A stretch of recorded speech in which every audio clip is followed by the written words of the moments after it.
أعوذ بالله من الشيطان الرجيم.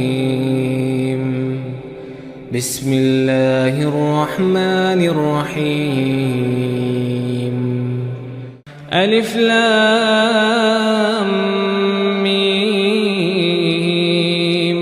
تلك آيات الكتاب الحكيم، هدى ورحمة للمحسنين الذين يقيمون الصلاة ويؤتون الزكاة وهم بالآخرة هم يوقنون. الذين يقيمون الصلاة ويؤتون الزكاة وهم بالآخرة هم يوقنون أولئك على هدى من ربهم وأولئك هم المفلحون. ومن الناس من يشتري لهو الحديث ليضل عن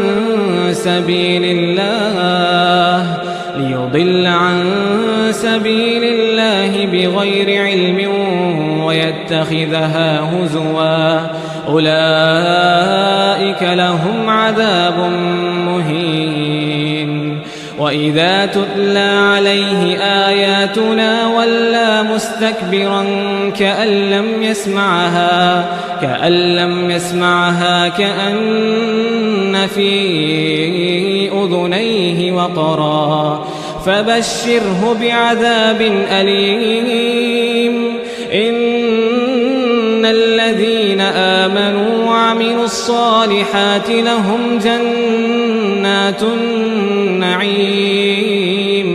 خالدين فيها وعد الله حقا وهو العزيز الحكيم.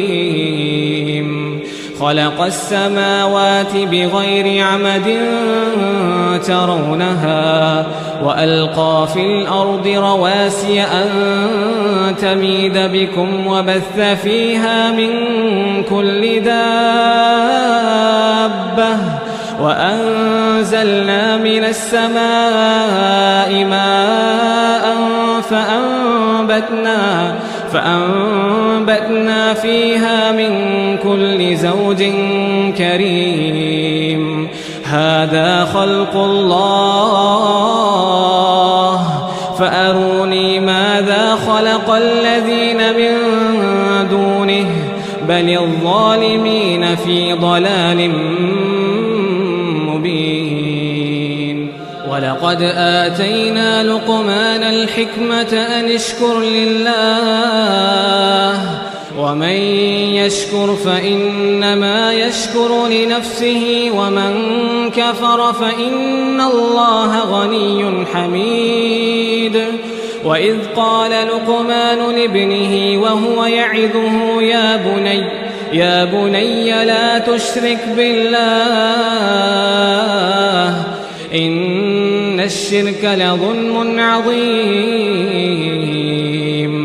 ووصينا الإنسان بوالديه حملته أمه وهنا على وهن وفصاله في عامين أن اشكر لي ولوالديك إلي المصير. وإن جاهداك على أن تشرك بي ما ليس لك به علم فلا تطعهما وصاحبهما في الدنيا معروفا واتبع سبيل من أناب إلي ثم إلي مرجعكم فأنبئكم بما كنتم تعملون. يا بني إنها إن تك مثقال حبة من خردل فتكن في صخرة أو في السماوات أو في الأرض يأت بها الله إن الله لطيف خبير. يا بني أقم الصلاة وأمر بالمعروف وانه عن المنكر واصبر على ما أصابك إن ذلك من عزم الأمور ولا تصعر خدك للناس ولا تمشي في الأرض مرحا إن الله لا يحب كل مختال فخور واقصد في مشيك واغضض من صوتك إن أنكر الأصوات لصوت الحمير ألم تروا أن الله سخر لكم ما في السماوات وما في الأرض وأسبغ عليكم نعمه ظاهرة وباطنة ومن الناس من يجادل في الله بغير علم ولا هدى ولا كتاب منير وإذا قيل لهم اتبعوا ما أنزل الله قالوا بل نتبع ما وجدنا عليه آباءنا أولو كان الشيطان يدعوهم إلى عذاب السعير ومن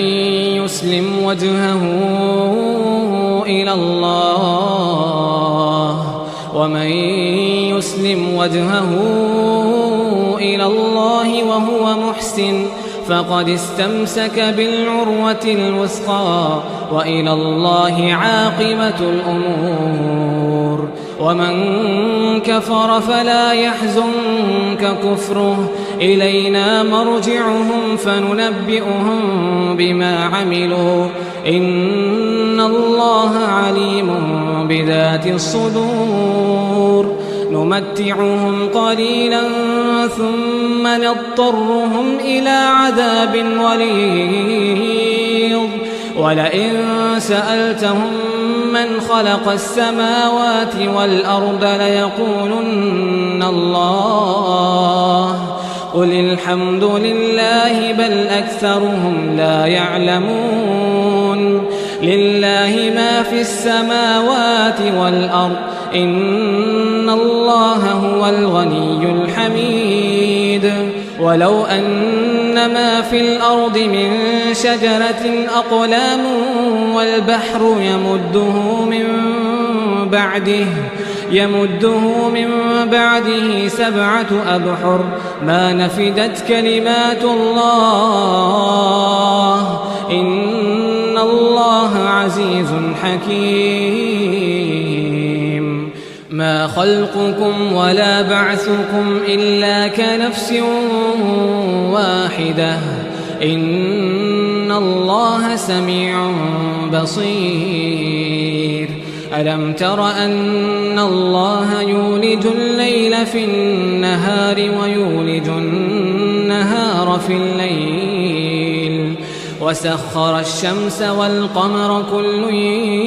يجري إلى أجل مسمى وأن الله بما تعملون خبير ذلك بأن الله هو الحق وأن ما يدعون من دونه الباطل وأن الله هو العلي الكبير ألم تر أن الفلك تجري في البحر بنعمة الله ليريكم من آياته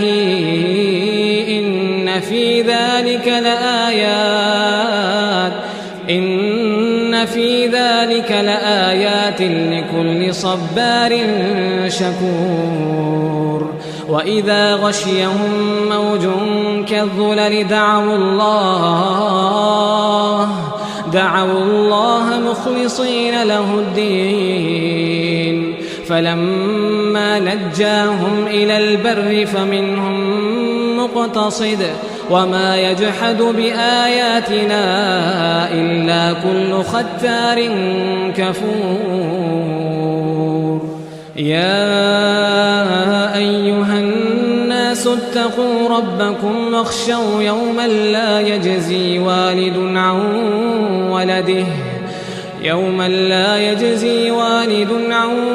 ولده ولا مولود هو جاز عن والده شيئا إن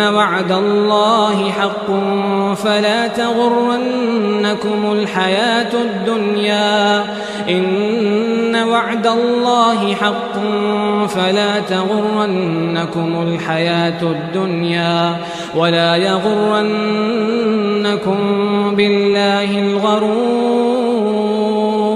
إن الله عنده علم الساعة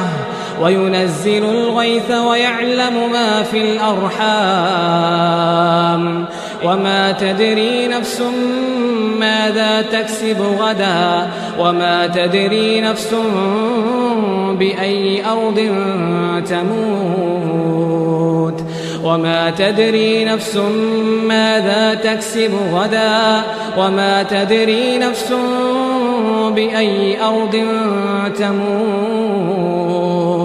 إن الله عليم خبير. الله